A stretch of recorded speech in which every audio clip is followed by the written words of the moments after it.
দেখো বন্ধুরা, চান হয়ে গেছে, কাচাকুচি করে চান করে নিয়েছি। কাচাকুচিগুলো এখনো বালতিতেই রাখা আছে, বাইরে ওয়েদার খারাপ বলে শুকোতে দিতে পারেনি। কোচে দেখে নিই, এরপর ক্লাস রয়েছে, খাওয়া দাওয়া করে ক্লাসে জয়েন করে নেবো। খাঁচার মধ্যে চড়ুই পাখি নড়ছে, দেখো খাঁচার মধ্যে চড়ুই পাখি, দেখো চড়ুই পাখি নড়ে নড়ে উঠছে, দেখেছো? রাগ রয়েছে এখানে, দেখো এই চড়ুই পাখি কোথায় রাখা রয়েছে, মুন্ডুটা দেখে নাও। চড়ুই পাখি দেখা, চড়ুই পাখি তো হাসছে। পোকাই বসি বসি করে পোকাই আছে, বসি বসি। আহা, এই যে বাবা তামার খেয়ে নিয়েছে।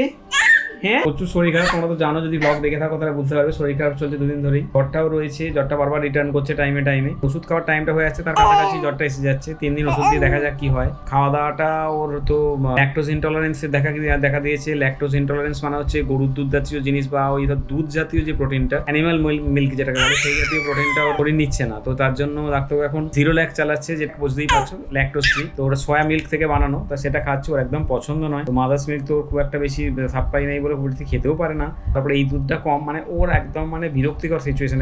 সেমি সলিড ফুড শুরু হয়েছে, সলিড চলছে, কিন্তু মানে ও ঠিক স্যাটিসফাইড নয়। ওর একটু মনে হচ্ছে দুধটা যদি বেশি করে খেতে পারতো তাহলে ভালো। এই টাইমে দুধটা দুম করে এরকম হয়ে গেল বলে না, মানে এই এত শরীর খারাপের যাই না ওটা কোনো কারণ কিনা। জ্বর সর্দি কাশি এটা তাড়াতাড়ি যেন সেরে যায়। পদ কাবা ঘুমার আগে এরকম চিন্তা। দেখো বন্ধুরা, পদকা ঘুম থেকে উঠে পড়েছে, এখনো খাবার খাচ্ছে। তো আমি ক্লাস রয়েছে, আমার ফটোশপের ক্লাস রয়েছে, যেটা হয় টিউসডে, এটা হয়।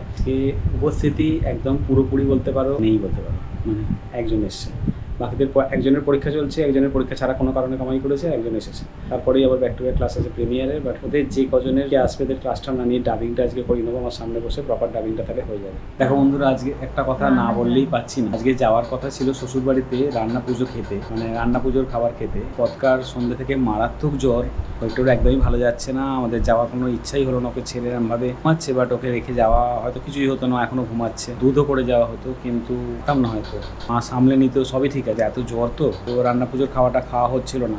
অদ্ভুতভাবে এক স্টুডেন্টের বাড়ি থেকে রিম্পা নাম, তার ভাই অর্জুন, গাড়ি করে পুরো বলতে পারো ব্যাগ বোঝাই করে খাবার দিয়ে গেল। 3 জন খেয়েও বেশি হয়ে যাবে। দেখো খাবারগুলো দেখে, দেখো চালতা দিয়ে ডাল, এখানে 9 রকম না 7 রকম, কত রকম, ওরকম 9 রকম ভাজা। এর মধ্যে রয়েছে মাছ, মানে ইলিশ মাছই হবে আশা করা যায়। দেখা যাক কি মাছ, সেটা আমরা পরে দেখছি।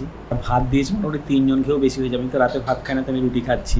সবচেয়ে ভালো লাগলো কি জানো বন্ধুরা, সবচেয়ে ভালো লাগলো যেটা যত্ন করে দেওয়া, একদম যত্ন করে দিয়েছে খুব ভালোভাবে। তো দেখা যাক। সবচেয়ে বড় কথা হচ্ছে আমরা খেয়ে নিচ্ছি, সেট করা ছিল, তার মানে রান্না পুজোর খাওয়াটা সেট করা ছিল। আমি রুটি দিয়ে এনজয় করছি ব্যাপারগুলো, ভাজাগুলো আর চালতা দিয়ে ডাল।